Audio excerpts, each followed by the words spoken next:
And I suppose as healthcare professionals, as doctors, physicians, the really big question that we need to have some kind of response to is, how do we respond to human suffering? Yeah. Well, welcome to the Restore Healthcare Project podcast. I'm Dr. Jennifer Kang, and I am here today with Dr. Lysa Owen, who's a special friend of mine. It's a real treat to have you here to talk with us today. Dr. Lysa is a medical educator currently at Ulster University in Northern Ireland, and brings a wealth of experience and insight to the healthcare sphere. I'm so excited that you're here with me today. Thank you. It's a real pleasure to be here in person. Yes. So, Lysa, tell me a little bit about the context in which you live and work and where you grew up and how that's made you who you are. So I was born in Belfast and I spent my childhood. I grew up in North Belfast in a period of time during the Troubles. So there was quite a bit of conflict going on around about the area in which I lived. I was privileged to have parents who protected us to, the best of their ability from some of that conflict. I was blessed and privileged as well that my parents didn't have sectarian ideologies or sectarian values, in that we very much mixed right across the communities within Northern Ireland. So we grew up with a good understanding of our cultural context, in spite of the difficulties of that. I had a fantastic education, and during my education as a teenager, quite a number of my peers, my colleagues at school, had a discovery of Jesus. They became Christians during the period when I was at school, in my mid-teens. I was not brought up in a Christian or religious home, and so this was in a way a surprise to me, but I was very resistant. Very deeply resistant to my peers and my school friends who were becoming Christians and talking about Jesus and praying in the playground. And things like that. And I really didn't want to know. And I suspect, looking back on it, it was because of the religious association with the conflict in Northern Ireland. Wow. I think for me, looking back, it was a socio-political conflict really, rather than one based on religion. But I saw religion as a big contributor to the source of that conflict. So I was resistant, but maybe curious, but resistant. So I was quite keen to get away from Northern Ireland, quite keen to leave. So as soon as I had the opportunity, I moved to Scotland to study medicine. I went to Dundee University and really enjoyed my studies there. What would you say was the driving factor for why you chose medicine? Like, what do you think influenced that drive? I'm really not very sure. I had a sense when I was at primary school, when I was a younger child, that maybe I could be a doctor. I didn't have any doctors in my family or in my social network. In fact, I would be regarded as a widening access pupil in those days, in that no one in my family had ever been in higher education. No one had ever been to university before. Okay. I was very much first in family to get a university education. So in a way, I'm not really sure how I ended up in medicine. And I'm also not very sure how I ended up in Dundee either. I'd applied to various different places, and Dundee were the university who gave me a chance and gave me an offer. So I was hugely excited at 18 to leave home and go to study medicine. I suppose I felt a little bit inadequate at times because I was first in family at university and I didn't have social or family connections to the medical world. And that was quite hard work. I think that widening access and participation background made me, later on as a medical educator, particularly keen to champion those who Yeah. came from underrepresented groups, those who came from maybe schools that had low progression rates to higher education, those who were maybe first in their family to go to university or to become doctors, and just being able to understand and appreciate that that was difficult and it was hard work. Mm-hmm. Yeah. And so then you launched into the beginnings of your medical career and you dabbled in a few different things. And Yeah. to maybe talk a little bit more about that. Yeah. So when I graduated from university, I did my, I suppose, what the US audience would understand is internship. We have different words for that Yeah. in different places. But I did a whole range of different specialties, and I enjoyed all of them. So I suppose I was a generalist by nature. I think just that general interest in absolutely everything that led me down a path of emergency medicine. So I was pursuing a career in emergency medicine, mainly working in and around the Dundee area, the east Yeah. coast of Scotland.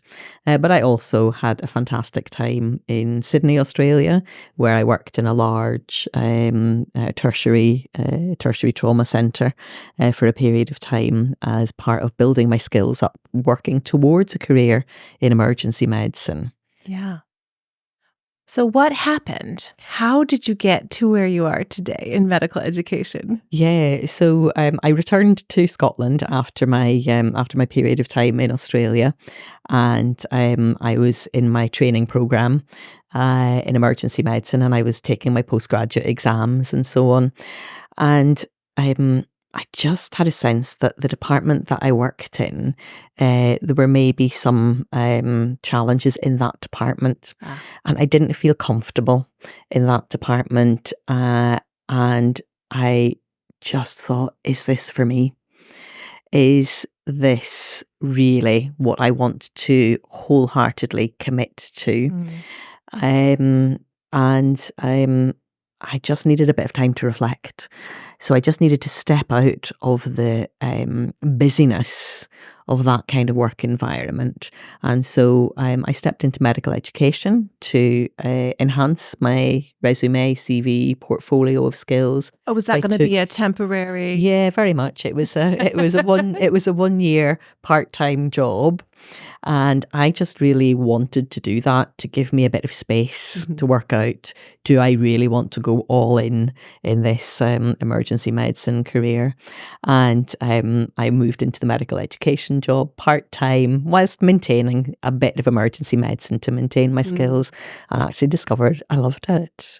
I loved interacting with students. I loved teaching them practical stuff.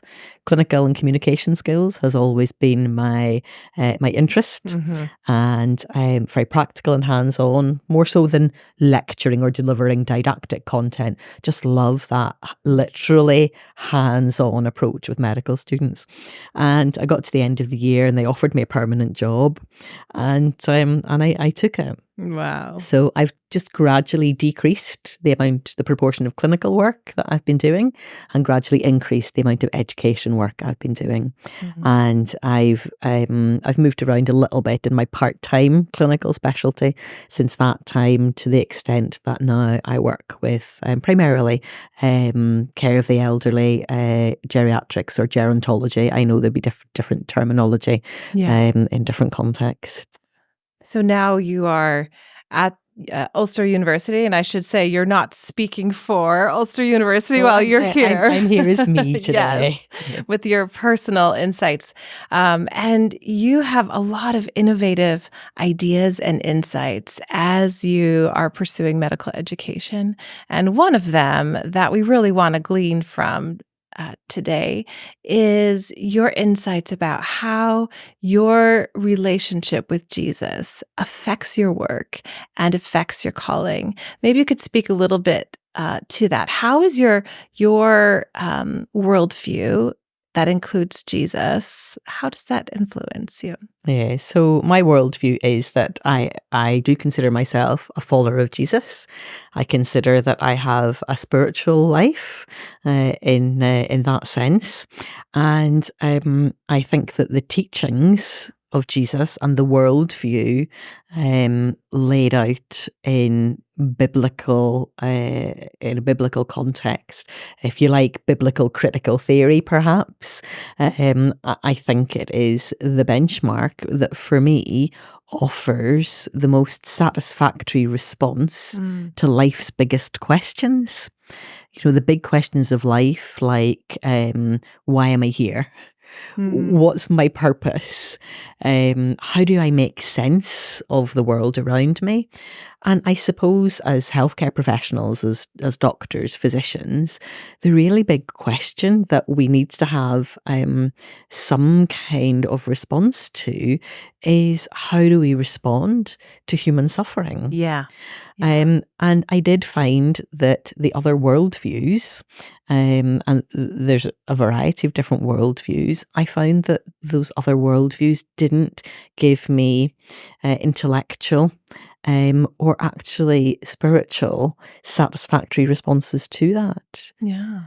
I think much of our healthcare system, the structures and foundations of our healthcare system, are really based on those roots in the Christian worldview, which is that worldview laid out through the teachings of Jesus and through those constructs of biblical Christianity. Yeah.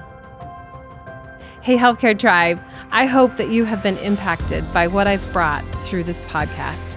I also want you to know about opportunities to give back through my nonprofit, Selah Health International. We work to support projects for women and children of vulnerable populations around the world. You can learn more and donate on our website, selahhealthinternational.org. I think that's a really good point. I think there are these very high ideals that we hold in healthcare as a culture that are sacred. We hold them to be so high. Things like compassion and equality.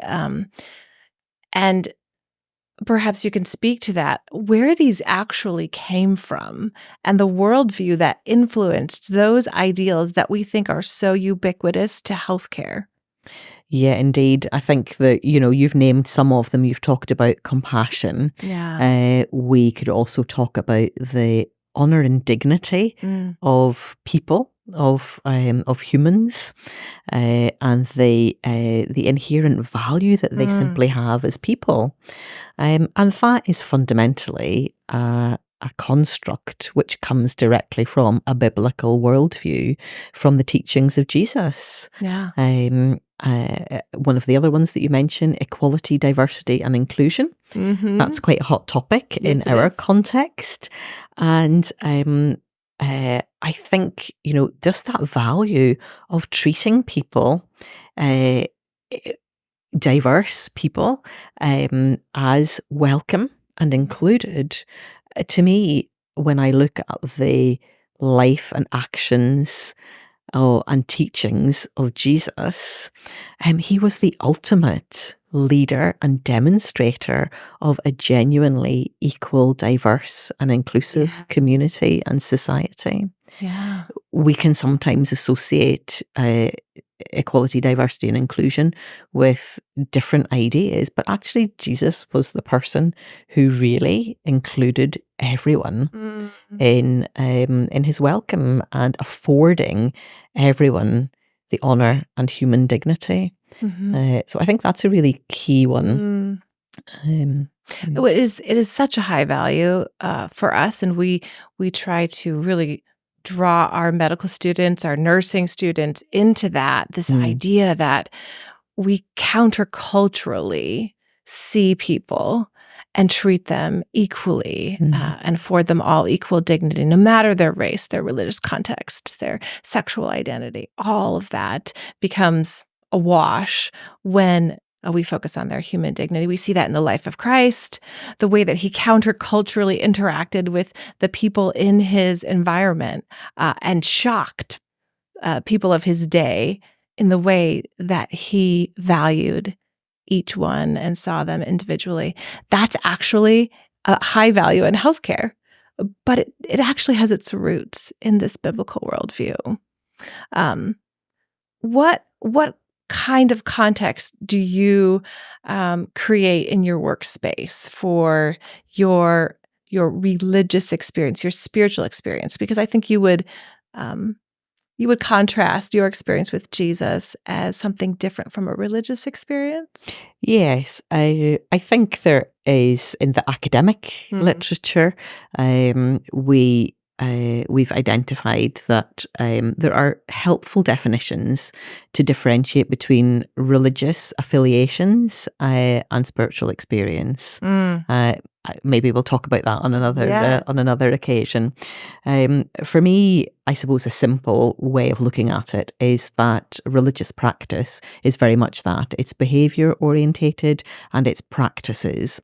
And often they are aligned with or closely associated with a spiritual belief, but not necessarily. So for me, religion is about an outward practice or adherence to behaviours in an attempt of adherence to a particular set of values. For me, a spiritual experience is very much about starting off with a belief that there is something outside of myself, something transcendent outside of myself, which serves, I think, as a reference point.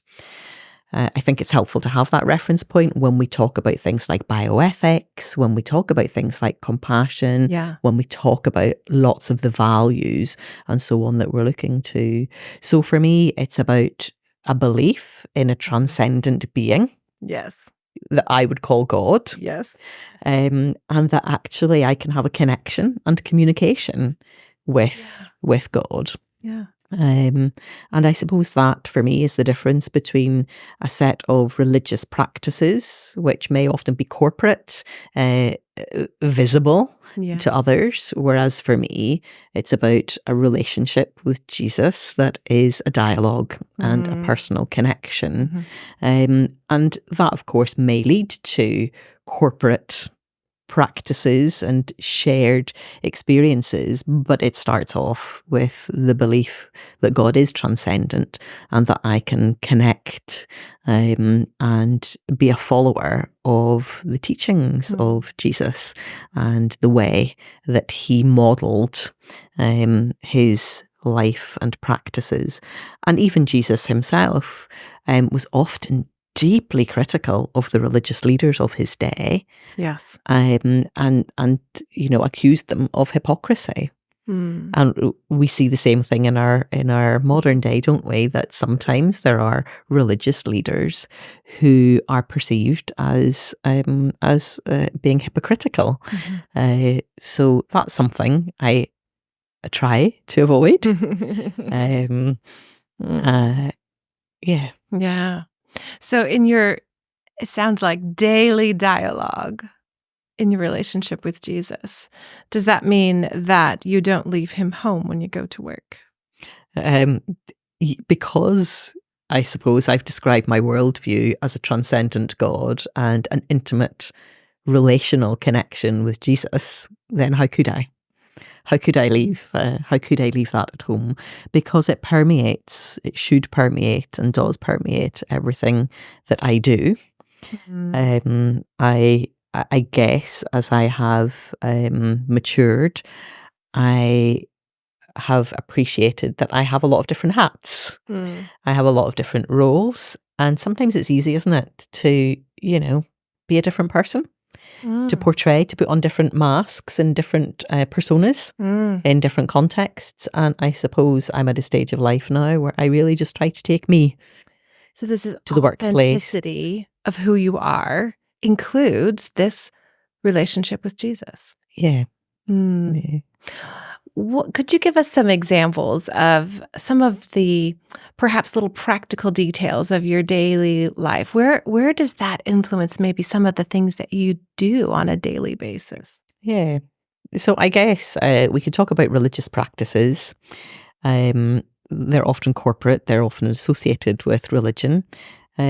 I think a language that I prefer is rhythms. Yes. And I have certain rhythms in my life, and those rhythms would be that I try to slow down at parts of my day, to pause, to be still, and silent as well, and just enjoy that connection with my Creator, and to just appreciate that connection. That often leads to gratitude for what I have, what I've been given, and often that gratitude then is where I will tend to draw compassion for others. Because I find that if I haven't incorporated these rhythms into my day, I'm pretty sure that my family, my students and my colleagues probably know, because I am not my best self when I don't practice those rhythms. I find walking is also a really important rhythm for me. And before I go to work in the morning, there's a certain route that I walk. And I do that, I think, in a sense, prayerfully. Yeah. What do I mean by prayerfully? I suppose what I mean is being mindfully aware of my purpose and my connection to God and to Jesus. And in some ways, you're turning your heart toward the day of work as well. Yeah. Allowing your connection to God to speak hope and peace over what's ahead as well. Absolutely. Yes. Yeah. I do try to, I love to imagine that if Jesus is at work with me, that he's in my office and that he has a particular seat in my office. And then when colleagues or students come into the office to see me, I imagine Jesus sitting in a seat nearby, and I'm just sensing his compassion for them and his truth for their situation. And I find that just a helpful way of allowing my imagination to connect with transcendence. So that really would have quite a lot of influence on the way that you're going to interact with every individual. It's actually a big deal that Jesus is at work with you. Yeah. And, I know that what I've described is maybe, in a sense, for me, aspirational. Do I achieve it? Absolutely not. Do I get distracted? Absolutely. Do I get short-tempered? Yes. Do my peers recognize that? Probably. Yeah. But on the days when maybe I have been attentive to those personal rhythms and I have been aware of that presence, I just feel that sometimes it's allowed a trust relationship and an openness and a softness in me that to me makes a difference. Now, some would say, this is your personal worldview. This is your personal religious experience. We are serving a diverse population of patients and colleagues with different worldviews. You need to keep it to yourself, zip it up. What would you say to that? Like, why does it matter that your worldview, influenced by Jesus, is present, and that it is a good thing in healthcare for a diverse population to bring that mindset? Yeah, I mean, I think that the example of Jesus was that he really welcomed being in the public space, being in a pluralistic society, and actually was not scared or shying away from public discourse, and to help people understand their own worldviews, to understand their own framework for answering life's big questions. Wow. And so if we shy away from recognizing that all of us have a worldview. So even people who wouldn't describe themselves as spiritual, even people who would describe themselves as purely secular, they still have faith. They still have a belief system. It's just that their belief system is in something else, and it influences everything that you do. It underpins so much of how we think and what we think, that actually we need to have that as a public discourse. We need to be able to be honest about our worldview, our values, and how that helps or otherwise to answer life's big questions about purposefulness, value, compassion, human dignity, equality and inclusion, and really being able to think about human suffering. If we're not able to talk about our worldviews, how can we help people who are suffering? How can we help people make sense of their difficulties? How can we make sense of people who need to find their place, their identity, and their purpose in life?